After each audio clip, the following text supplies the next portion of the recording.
உலகெங்கிலும் வாழும் தமிழ் உறவுகளுக்கு நமது வணக்கங்களை தெரிவித்துக் கொள்கிறோம். சங்கத்தமிழ் இலக்கிய பூங்காவின் தலைவர் ஐயன் திருவள்ளுவரை தொழுது செயலாளர் பாவேந்தர் பாரதிதாசனை வணங்கி இன்றைய கவிஞர் அரங்கம் நிகழ்ச்சிக்குள் செல்கிறோம். இன்றைக்கு நாம் சந்திக்க இருக்கும் கவிஞரின் பெயர் திருமதி பா. நவசக்தி.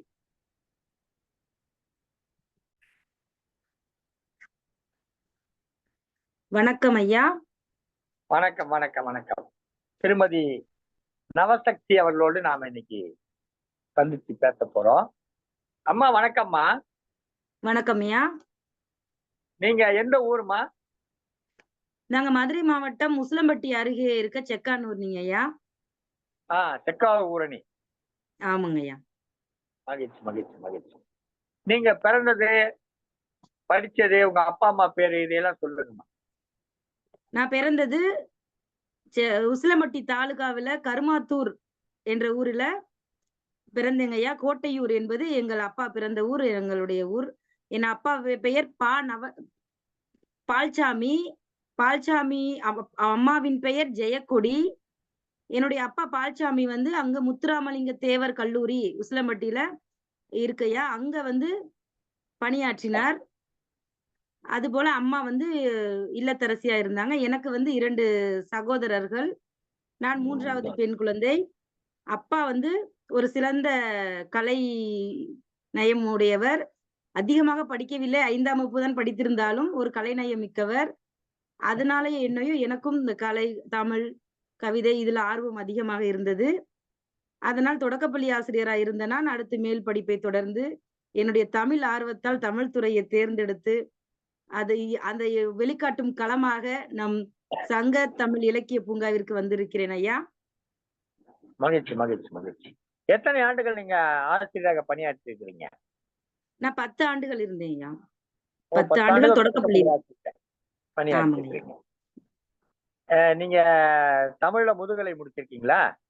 முதுகலை படிப்பு முடிச்சிருக்கேன். தமிழ்ல முதுகலை முடிச்சிருக்கீங்க. அதுக்கப்புறம் கல்விகள்ல இளங்கலை படிச்சிருக்கீங்க.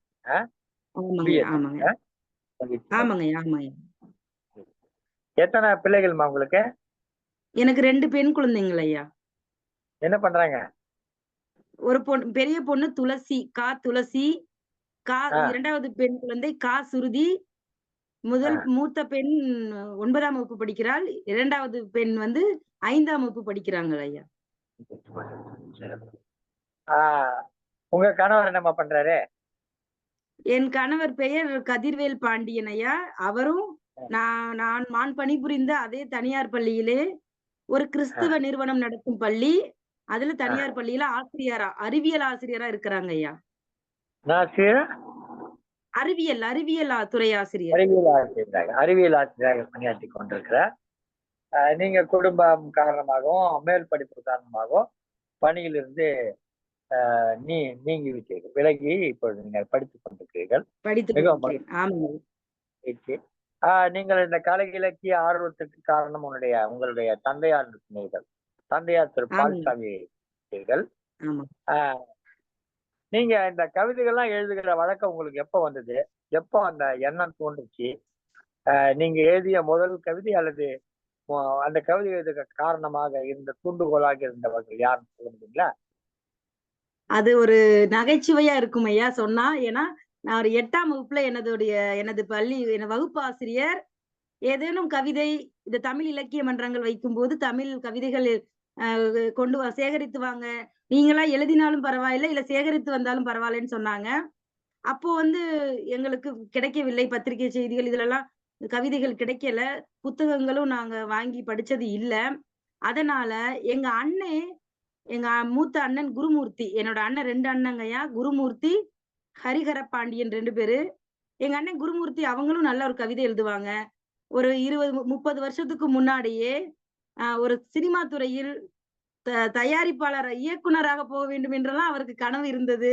அப்பா அவரை கூட்டிக் கொண்டு சென்னைக்கு சென்று அவருடைய கனவுக்கான வழித்தளங்களை எல்லாம் காண்பித்தார்.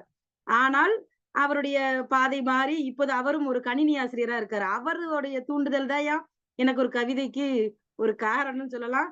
என்னன்னா, அவர் காதல் கவிதைகள் எல்லா கவிதைகளும் அதிகமா எழுதுவாரு. காதல் கவிதைகளும் எழுதுவாரு. அப்ப அதுல சொன்னாரு, ஆ "அன்பே நான் இனிப்பே உண்பதில்லை. ஏனென்றால் உன் நினைவே எனக்கு இனிப்புதான்." அதுதான் அவருடைய புத்தகத்தின் குறிப்பேடுல இருந்து நான் எடுத்துக்கொண்ட கவிதை. அதை அப்படியே மாற்றி என் தோழிக்கு எழுதியவாறு, "தோழியே நான் இனிப்புகளை உண்பதில்லை. ஏனென்றால் உன் நினைப்பே எனக்கு இனிப்புதான்." என்று இப்படியாக மாற்றி மாற்றி அது வந்து தலைவன் தலைவிக்கு எழுதுறத தோழின்னு மாத்தியது. இந்த மாதிரி அதே போல பாடல்கள் எல்லாத்தையுமேயா இப்படிதான் ஒரு மொழிபெயர்ப்பு செய்யறதுல செய்வேங்கயா.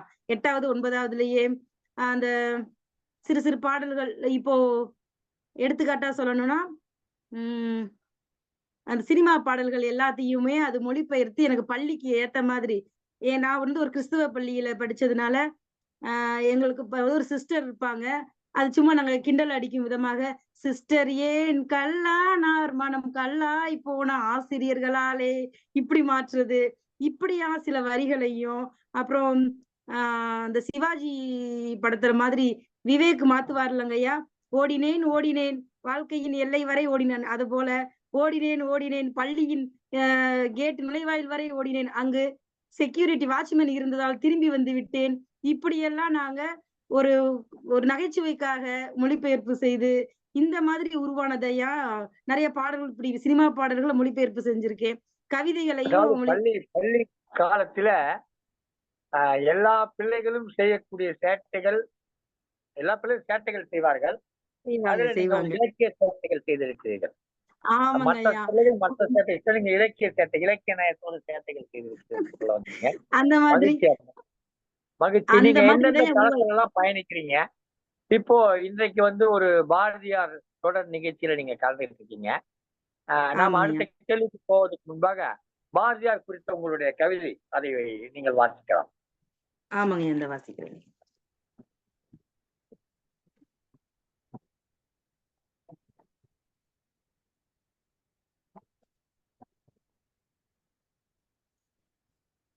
அனைவருக்கும் என் இனிய வணக்கம்.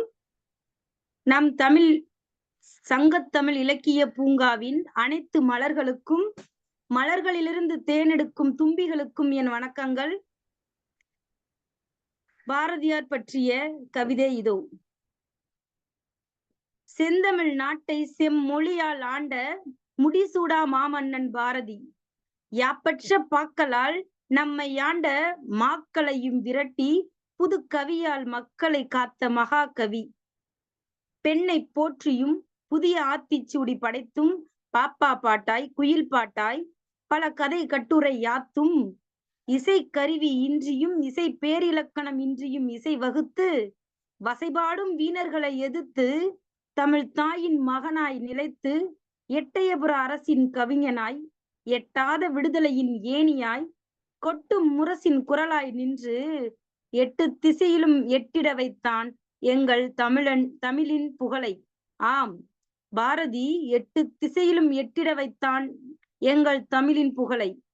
முண்டாசுக்கள் பல மூட நம்பிக்கைகளை புதைத்தவர், கட்டு மீசையில் வீரத்தை காட்டியவர், அனல் பறக்கும் கண்களில் சமுதாய சீர்கட்டை சாடியவர், ஊன்றுகோலில் வளைந்த தமிழகத்தை நிமிர்த்தியவர், எழுதுகோலில் குருதி நனைத்து உறுதியான தமிழ்நாட்டை உயர்த்தியவர், அச்சமின்றி ஞாலமெல்லாம் கவி பாலம் அமைத்தவர், அச்சமின்றி ஞாலமெல்லாம் கவி பாலம் அமைத்தவர், தமிழை உயர்வுக்கு இட்டு செல்லும் சாரதியாய் பல பாரதிகள் இன்றைய சமூகத்தில் வேறி ஒன்றியுள்ளனர். தமிழை உயர்வுக்கு இட்டு செல்லும் சாரதியாய் பல பாரதிகள் இன்றைய சமூகத்தில் வேறு ஒன்றியுள்ளனர். அவர்களை உரமிட்டு வளர்ப்போம், பாரதியின் கனவை நனவாக்குவோம். நன்றி, வணக்கம். சிறப்பம்மா. அதாவது புவி முழுவதற்கும் கவிப்பாலம் அமைத்தவர் பாரதி என்று சொன்னீர்கள். இன்றைக்கு ஒருவர் மட்டுமல்ல, நிறைய பாரதிகள் அவர் சிந்தனையோடு வந்திருக்கிறார் என்று சொன்னீர்கள். சிறப்புதான். கவிஞர்களாக இன்றைக்கு எண்ணற்ற கவிஞர்கள் கிளைத்து முளைத்து இருக்கிறார்கள். அவர்களெல்லாம் தங்களுடைய கவிதை பூக்களை வழங்கி அதை இந்த பாரதி நினைவஞ்சலி தொடர் நிகழ்ச்சியிலே அந்த கவிதை பூக்களை அவருக்கு மாலையாக தொடுத்துக் கொண்டிருக்கிறார்கள். அந்த வகையில இன்றைக்கு கவிஞர் திருமதி பா நவசக்தி அவர்களோடு பேசிக் கொண்டிருக்கிறோம். மதுரை மாவட்டம் உசிலம்பட்டி அடுத்துள்ள செக்கார் ஊரணியை சேர்ந்தவர். பள்ளி ஆசிரியராக இருந்து இப்போது மேல் படிப்பு காரணமாக பணி விலகி கல்வியிலே ஆர்வம் செலுத்திக் கொண்டிருக்கிறார்.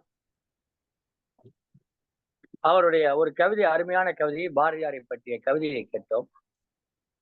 நீங்கள் பாரதியினுடைய கவிதைகள், நிறைய கவிதைகள் படித்திருப்பீர்கள், எல்லா கவிதைகளும் கூட படித்திருப்பீர்கள். அவர் தேசத்தை பற்றி எழுதியிருக்கிறார், சமூகத்தை பற்றி எழுதியிருக்கிறார், தெய்வீகத்தை பற்றி எழுதியிருக்கிறார், தன்னிலையிலே நின்று தெய்வத்தை பார்த்திருக்கிறார், பொதுநிலையிலே இருந்து தெய்வத்தை பார்த்திருக்கிறார். இப்படி நிறைய கவிதைகள் எழுதியிருக்கிறார்.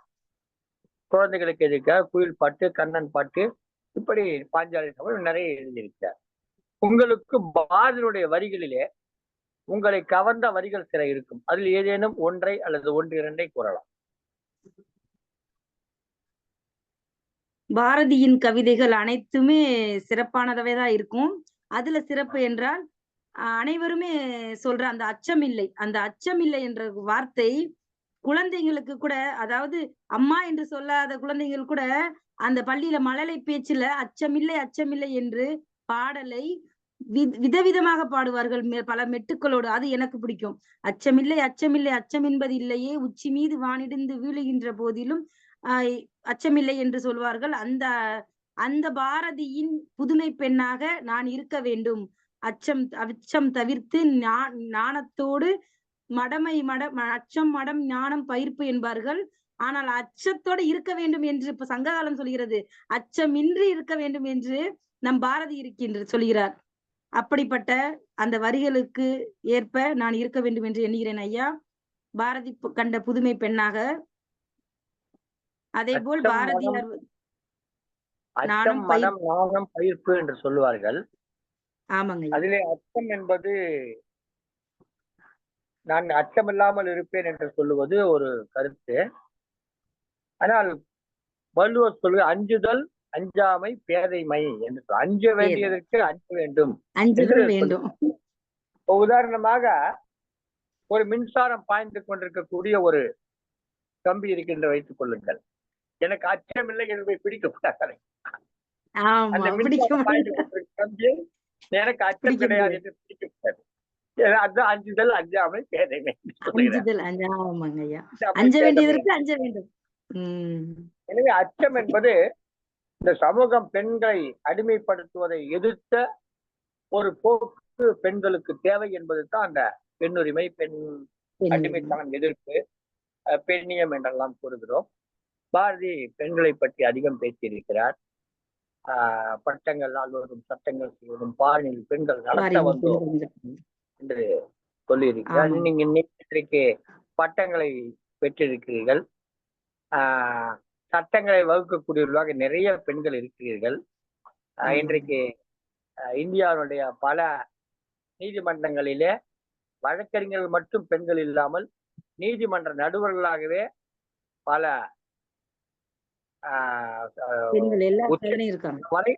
பெண்கள் இருக்கிறார்கள். எனவே பட்டங்கள் ஆள்வதும் சட்டங்கள் செய்வதும் பெண்கள் என்ற பாரதியுடைய கனவு நனவாகி இருக்கிறது. அந்த வகையிலே பெண் அடிமைத்தனத்தை எதிர்த்திருக்கிறார். பாரத தேசம் என்று தோல் கூட்டுவோம் என்று நம்முடைய தேசத்தின் பெருமையை உயர்த்தி கொண்டிருக்கிறார். பாரத சமுதாயம் வாழ்கவே என்று பாடியிருக்கிறார்.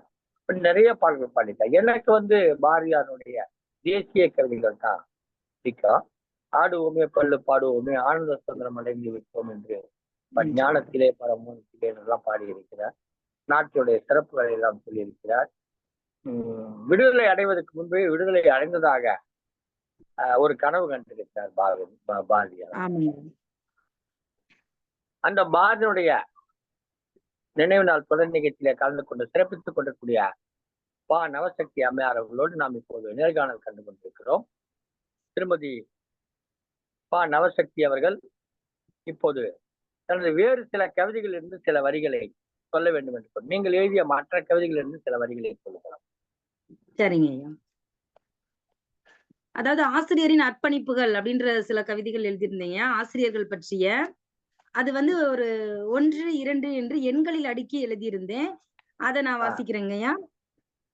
ஆசிரியரின் அர்ப்பணிப்புகள். நம் எண்ணங்களை மாற்றும் ஆசிரியர்களை எண்ணத்திலும் எண்களிலும் வைத்து போற்ற வந்துள்ளேன். ஒரு துளி மையால் 1000 சிந்தனைவாதிகளை உருவாக்கியவர். ஒரு துளி மையால் 1000 சிந்தனைவாதிகளை உருவாக்குபவர். இருவிழி பார்வையால் அன்பையும் பண்பையும் பகிர்ந்தளிப்பவர். முக்கண் எனும் அறிவு கண்ணை மாணாக்கரிடம் திறந்து வைப்பவர். சதுர்வேதம் போல் நன்னெறி கூறினல் சமுதாயம் படைப்பவர். 5 இலக்கணம் கற்று அதன்படி ஐயமின்றி வாழ்ந்தும் வழிகாட்டும்பவர். அறுசுவை உணவு உண்ண நேரமில்லை, அச்சுவையை பாடங்களில் கலந்து அளிப்பவர் ஆசிரியர். அறுசுவை உண்ண நேரமில்லை, அச்சுவையை பாடங்களில் கலந்து அளிப்பவர் ஆசிரியர். 7 நிறங்களாய் 7 தினங்களும் புது புது வடிவும் வனப்பும் கொண்டு உழைப்பவர்.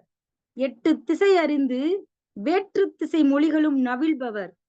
9 கோளை போல் மாணவனின் எதிர்காலத்தையும் வாழ்வையும் மாற்றி ஓய்வின்றி உழைப்பவர் ஆசிரியர்.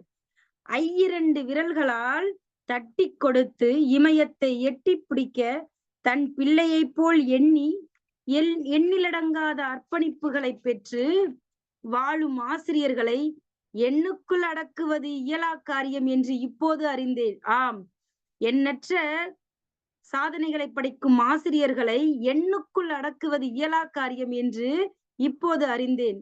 ஆசான்களை இன்று மட்டுமல்ல என்றுமே போற்றுவோம், அவரின் மாணாக்கராய் வென்று காட்டுவோம். இது ஆசிரியர் பற்றி நான் எழுதின கவிதையா. அதே போல எண்ணும் எழுத்தும் கண்ணனத்தகும் என்று சொல்லிக் கொடுக்கிற ஆசிரியர்களை அந்த எண்ணுக்குள் அடக்க முடியாது என்று கவிதை வடித்து கொடுத்தார்.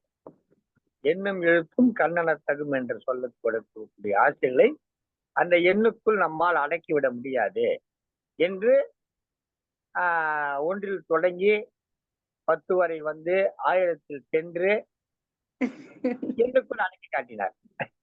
எண்ணுக்குள் அடக்க முடியாது, எண்ணுக்குள் அடக்கி காட்டினார். மிக சிறப்பான கவிதை.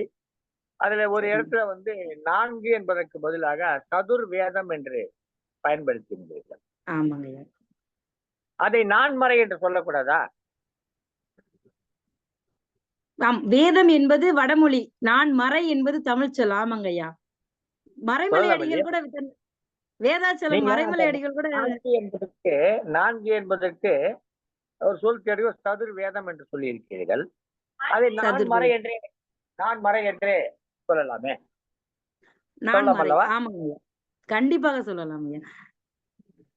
மகிழ்ச்சி. கவிதை பயணத்திலே பாரதியை பற்றி ஒரு கவிதை கேட்டோம். அதற்கடுத்து ஆசிரியர்களை பற்றி ஒரு கவிதையை வழங்கினீர்கள். மிகவும் சிறப்பாக இருந்தது. நீங்கள் எந்தெந்த தளத்தில் தான் பயணித்துக் கொண்டிருக்கிறீர்கள்? இதுவரை நீங்கள் கலந்து கொண்ட மிக முக்கியமான கவியரங்க நிகழ்வுகள், இலக்கிய நிகழ்வுகள் ஏதேனும் என்றால் குறிப்பிடலாம். நான் பள்ளியில் வந்து பல மேடை பேச்சுக்கள், பல தலைவர்களை பற்றிய பேச்சுக்கள், கவிதைகள், தொகுத்து வழங்கக்கூடிய உரை, தொகுப்பாளர் உரை, இதெல்லாம் வாசிச்சிருக்கேயா. அதே போல இதே மாதிரி பல குழுக்களில் இருக்கேன். அது பட்டிமன்றங்கள்ல கலந்திருக்கேன். அதே போல குழு விவாதம், தமிழோடு விளையாட்டு, நம்ம தமிழ் சொற்கள், இந்த மாதிரி விவாதங்கள், கவிதை அரங்கம், பாட்டரங்கம், பாட்டுகள் பாடி சொந்தமாக நானா, அதாவது இதற்கு முன்னாடி சிறு வயதுல நான் எப்படி சினிமா பாடல்களை மொழிபெயர்ப்பு செய்தனோ அது மாதிரி இப்போ நானா சொந்தமா பாடல் எழுதவும் கூட முயற்சி செய்து கொண்டிருக்கிறேன் ஐயா. பாட்டரங்கம் இதெல்லாத்தையும் நான் கலந்து கொண்டிருக்கேன். இது மாதிரி நிகழ்ச்சிகளை நீங்க கலந்துக்கிறீங்க. அது மாதிரி நேரடி நிகழ்ச்சிகள் எதுவும் போய் கலந்துக்கிட்டு இருக்கீங்களா? இதுவரை நேரடி நிகழ்ச்சிகள் கலந்து கொள்ளவே இல்லைங்க ஐயா. அது ஒரு பெரிய ஆசையும் விருப்பமும் இருக்கு. இணையவழியில் தான் அதிகம். ஆமாங்க ஐயா. ஆனா இன்றைக்கு இணையம் வந்த பிற்பாடு நிறைய இல்லத்தரசிகள் வந்து பல நிகழ்ச்சிகளை கலந்துக்கிட்டு தங்களுடைய திறமைகளை வெளிப்படுத்தி கொண்டிருக்கிறார்கள். நாமே தமிழோடு விளையாடு, நல்ல தமிழ் பேசு, கவியரங்கம், கதையரங்கம் என்றெல்லாம் நிறைய நடத்துகிறோம். அதை ஆற்றில் எல்லாம் வந்து கலந்து கொள்கிறார்கள். இன்றைக்கும் கூட ஒரு நிகழ்ச்சி வாயிலாக உங்களை தொடர்பு கொள்ள முடிகிறது. ஆமா. நீங்கள் இதுவரை உங்களுடைய எழுத்துக்கள் ஏதேனும் நூல்களில் வெளிவந்திருக்கிறதா? இல்லங்க ஐயா, நூல்களில் வெளிவிடவில்லை. ஆனால் சமூக வலைதளத்துல என்னுடைய பெயர்கள்ல நவசக்தி கவிதைகள் அப்படின்ற பெயர்கள்ல ஒரு 30, 40 கவிதைகள் வெளியிட்டிருக்கேன் ஐயா. சமூக வலைத்தளத்துல? சமூக வலைத்தளம் யூடியூப்ல ஆ, யூடியூப்ல சமூக வலைதளம் இந்த வலைவலி வைத்து என்னுடைய வலைவலி வழியாக கவிதைகள் வழங்குறீங்களா? ஆமாங்க ஐயா. இப்ப இந்த அதுல படிப்பதற்காக இந்த ஏதேனும் ஒரு ஒரு வலைவலியில வழங்கிய கவிதைகள்ல உங்களுக்கு ரொம்ப பிடித்த, நிறைய பேர் பார்த்த ஒரு கவிதையில ஒரு 4 வரி சொல்லுங்க. ஆமாங்கய்யா, புத்தகம் பத்தி கவிதை எழுதியிருந்தீங்கய்யா. ஆ, புத்தகம் என்பது சிந்தனைவாதிகள் செதுக்கிய சிற்பம், ஆ, சிறுவர்களின் எதிர்கால சொர்க்கம், ஆ. எண்ணற்றவைகளை உருவாக்கும் ஆய்வகம், எண்ணற்றவைகளை உருவாக்கும் ஆய்வகம், எண்ணங்களை எண்ணங்களை எண்ணற்றவைகளை உருவாக்கும் ஆய்வகம், எதிர்கால சிறுவர்களின் சொர்க்கம். இப்படி கவிதைகளை கவிதைகள், அதாவது புத்தகம் படிப்பதனால் அது புத்தகம் என்னை முழு பித்தனாக்கி, அதன் பக்தனாக்கி, என்னையே முழு மனிதனாக்கியது புத்தகம் என்றெல்லாம் எழுதியிருந்தீங்க. அது நிறைய ஒரு 10,000 பேர் பார்த்திருந்தாங்க ஐயா. 10,000 பேர், மிக மகிழ்ச்சி. ஆமாங்க ஐயா. சற்றேறக்குறைய 10,000 பேர் இவருடைய வலையொலியை பின்தொடர்கிறார்கள், இவருடைய கவிதைகளை படிக்கிறார்கள் போது மிகவும் மகிழ்ச்சியாக இருக்கிறது. இன்னும் 10,000 லட்சமாக உயர வாழ்த்துகிறோம். உங்களுடைய கவிதை பயணத்திலே எல்லாம் நீங்க இந்த வலையொலி, அப்புறம் இந்த இணைய வழி இப்படியே பயணிச்சுக்கிட்டு இருக்கீங்க. இந்த அச்சுல கவிதை வரணும், அப்புறம் நேரடி நிகழ்ச்சியில கலந்துக்கணும்ன்ற ஆர்வம்லாம் இருக்கா உங்களுக்கு? கண்டிப்பா எல்லை இல்லாத ஆர்வம். அதுலதான் அதிகமான ஆர்வம் இருக்கு, ஆசையும் இருக்கு, ஒரு தன்னம்பிக்கையும் இருக்கு. அந்த மாதிரி இதுல பயமும் இல்ல. அதாவது போனா வெற்றி பெறுவோம், சிறப்பான முறையில செய்வோம்ன்ற நம்பிக்கை இருக்கு. ஆனா வாய்ப்பு தான் கிடைக்கல. வாய்ப்பு கிடைக்காமல் தான் இயங்கிக் கொண்டிருக்கிறேன். தொடர்ந்து நம்முடைய நிகழ்ச்சியில கலந்து கொள்ளுங்கள், உங்களுக்கு வாய்ப்புகள் கிடைக்கும். இந்த நேர்காணல் நிகழ்ச்சியில நீங்கள் குறிப்பிடபடியாக ஏதேனும் ஒரு நிகழ்ச்சியை நீங்கள் சொல்ல விரும்பினால் சொல்லலாம். நம்மளுடைய நிகழ்ச்சியில எனக்கு உங்களுடைய வாழ்க்கையில மிக உன்னதமான ஒரு தருணம், வாழ்க்கையில மறக்க முடியாத நிகழ்ச்சி, இப்படியெல்லாம் இருக்கு, ஒரு பெருமைப்பட்ட நிகழ்ச்சி அப்படிலாம் இருக்கும். அந்த மாதிரி நீங்க ஏதாவது விருது பெற்றிருக்கீங்களா? விருதுகள் இல்லையா, ஆனா நான் அந்த பணியாற்றிய பள்ளியில எல்லாருமே பாராட்டுவாங்க. நான் ஒரு அது சொல்லுவாங்கல்ல, இன்ஸ்டன்ட்டா கூட வாசிக்க சொன்னாலும் அப்போதைக்கு நான் போய் மேடையில பேசிடுவேன். எந்த ஒரு முன்னேற்பாடு இல்லாம கூட என்னால போய் ஒரு கருத்த, ஒரு விஷயங்களை கூறுவதற்கு முடியும். அப்படிதான் பாராட்டு. மத்தபடி எந்த ஒரு விருது, நம்ம இணையவழி சான்றிதழ்கள் தான் அதிகமா வாங்கியிருக்கேன். இணையவழி சான்றிதழ்கள் எப்படி ஒரு 10க்கு 20க்கு மேல வாங்கியிருக்கேன். அப்படிதான் நேரடியா எதுவுமே நான் கலந்துக்கிறல. ஆனா இதுல நம்ம குழுவில இந்த தமிழோடு விளையாடு எனக்கு ஒரு பெரிய ஒரு சொல்லுவாங்கல்ல, அது சேலஞ்சிங். அது மாதிரி ஒரு ஆர்வமாவும் இருந்தது. ஒரு சிறு சிறு வார்த்தைகள் கூட நமக்கு தெரிஞ்சது பதட்டத்துல சொல்ல முடியல. அப்படி ஒரு சிறப்பா நிதானமா நடத்துனீங்க. எல்லாரையும் ஊக்கப்படுத்துனீங்க. எனக்கு அது ஒரு சிறந்த ஒரு விதமா இருந்தது. தமிழோடு விளையாடு, தமிழ் சொற்கள், வடமொழிக்கு இணையான தமிழ் சொற்கள் எது? அப்புறம் ஒரு எழுத்து பலவ சொற்கள், இதெல்லாம் நான் இப்ப படிச்சுக்கிட்டு தான் இருக்கேன் அந்த மாதிரி சொற்களை. இருந்தாலும் எனக்கு அது ஒரு புதுவிதமான முயற்சியா இருந்தது. நீங்க பேசுற போது நிறைய பிறமொழி சொற்களை கலந்து பேசுறீங்க. அதையெல்லாம் தவிர்க்கணும் அப்படின்ற எண்ணத்தோடு நாம செயல்பட்டாக்கா அதை தவிர்க்கலாம். இப்ப நான் கூட அது மாதிரி பிறமொழி சொற்களை கலந்து பேசிக்கிட்டு இருந்தவன் தான். இப்ப கொஞ்சம் கொஞ்சமா தவிர்த்துக்கிட்டு வர்றேன். அந்த மாதிரி அந்த முயற்சி எடுத்தா தவிர்க்கலாம். நாம அறியாமையினால சில சொற்களை பயன்படுத்துவோம். அது அறிகிற பொழுது அவற்றை நாம தவிர்த்து விடணும். இப்ப உதாரணமா நான் தயாராக இருக்கிறேன்னு சொல்றோம். ஆனா நம்ம தயாராக இருக்கிறேன்னு சொல்லக்கூடாது. நான் அந்நியமாக இருக்கிறேன்னு சொல்லணும். அந்நியம் அப்படின்னா தயார், தயார்னா முகாமைன்னு சொல்லணும். முக்கிய பணின்னு சொல்லக்கூடாது, முகாமை பணின்னு சொல்லணும். நிறைய மாதிரி பாவாணர் ஐயா அவர்களும், பாவலர் பெருஞ்செத்தினார் அவர்களும், மறைமலடியார் ஐயா அவர்களும், நமக்கு நிறைய புதிய சொற்களை உருவாக்கி கொடுத்திருக்கிறார்கள். கலை சொற்கள் இப்போதும் தமிழ்நாடு அரசுடைய செந்தமிழ் பிறப்பியல் அகரமுதல் இயக்கம் என்று ஒன்று இருக்கிறது. அவர்கள் நாள்தோறும் சொற்களை உருவாக்கி கொடுத்துக் கொண்டிருக்கிறார்கள். நாம் பயன்படுத்தக்கூடிய பிறமொழி சொற்களுக்கெல்லாம் பதிலியாக தமிழ் சொற்களை நமக்கு தருகிறார்கள். அவற்றையெல்லாம் நாம் பயன்படுத்த வேண்டும். நம்முடைய மொழியில் பிற மொழி கலப்பை தவிர்க்க வேண்டும். இன்னும் சொல்ல போனாக்கா நிறைய பேர் ஆங்கிலத்துல ஒரு பிறமொழி சொற்கள் கலந்து பேசுவதை அது ஒரு சிறப்புக்குரியது அல்ல அப்படின்னு பாக்குறாங்க. இன்னும் சொல்ல போனா இன்னும் சில பேர் ஆங்கிலத்துக்கு இலக்கணமாக முறையோட பேச வேண்டும் என்று நினைக்கிறார்கள். ஆனால் தமிழை அப்படி பேசுறதா இல்லை. தமிழ் அதை பற்றி கவனம் செலுத்துவதில்லை. ஆனா யாராவது ஆங்கிலத்தை பிழையா பேசினா இவங்க வருத்தப்படுவாங்க. இவங்க ஒண்ணும் ஆங்கிலேயர் இல்லை. ஆங்கிலேயர்னா வருத்தப்படணும். அவனுடைய மொழி யாராவது தவறாக பேசினா அவன் வருத்தப்படும், நாம வருத்தப்பட வேண்டியதில்லை. ஆனா நம்முடைய மொழியை யாராவது தவறாக பேசினா அதை எடுத்து காட்டி சுட்டி காட்டி அதை திருத்த வேண்டிய நம்முடைய கடமையாக இருக்கிறது.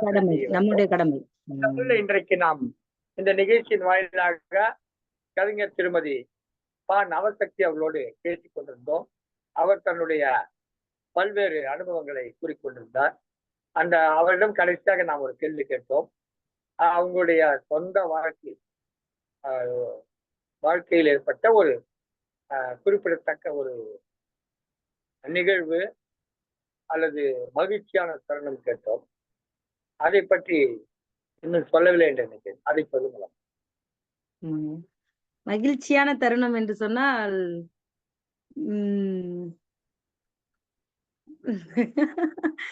நிறைய விஷயங்களை சொல்லலாம் ஐயா. அதாவது மகிழ்ச்சி எப்பயுமே என்னோட வாழ்க்கையில ஒரு சீராதான் போயிட்டு இருக்கு. ரொம்ப ஏற்றமும் இல்ல, ரொம்ப இறக்கவும் இல்ல, ஒரே சீரான இதுதான்.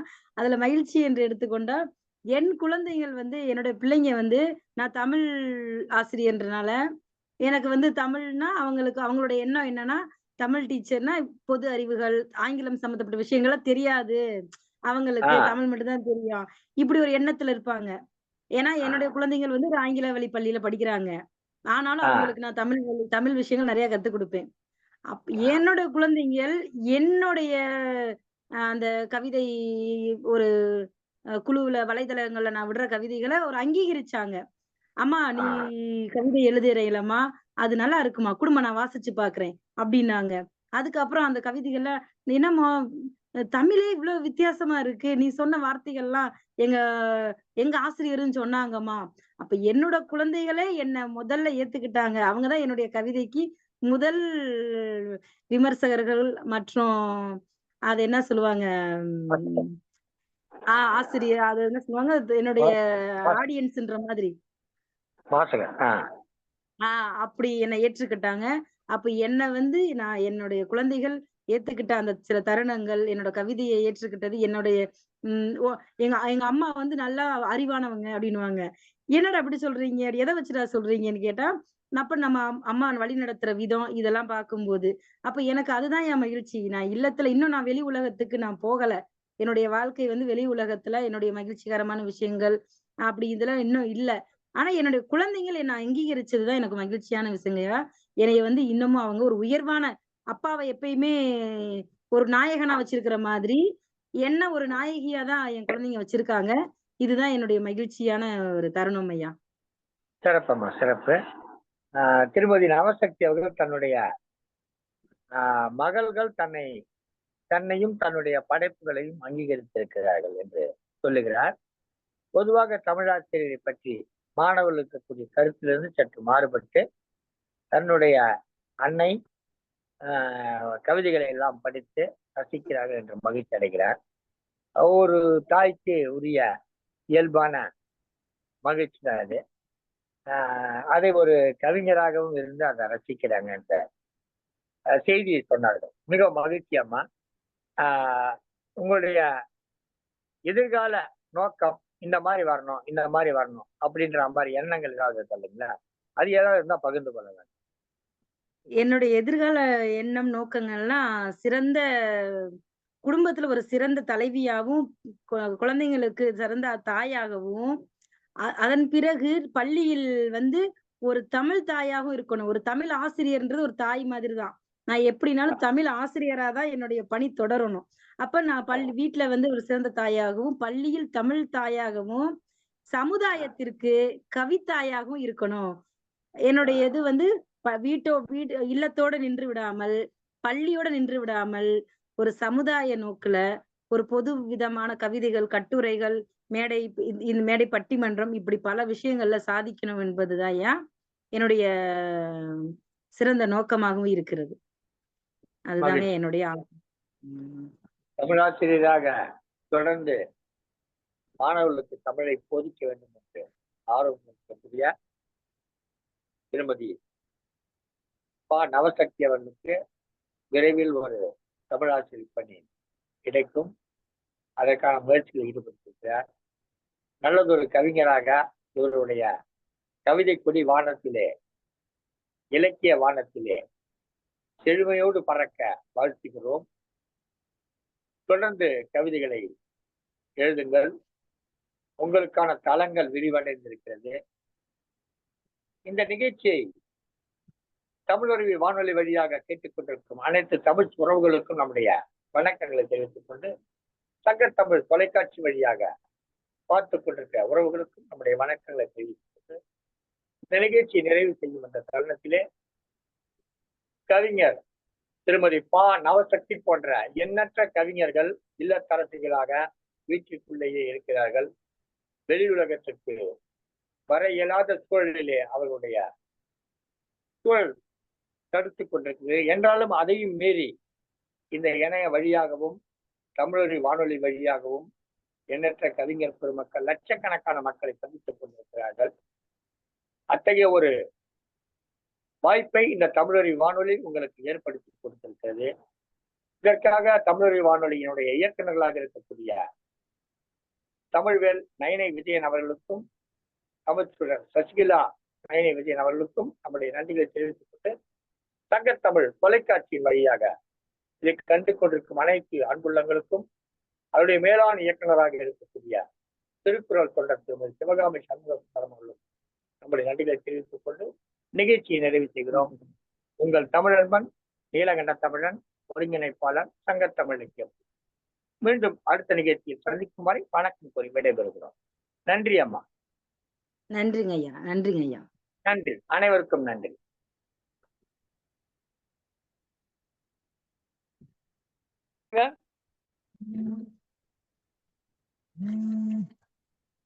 அனைவருக்கும் வணக்கம். நன்றி. இதுகாரும் இந்நிகழ்வை ஐயா எனக்கு ஒரு இது வருகிறது.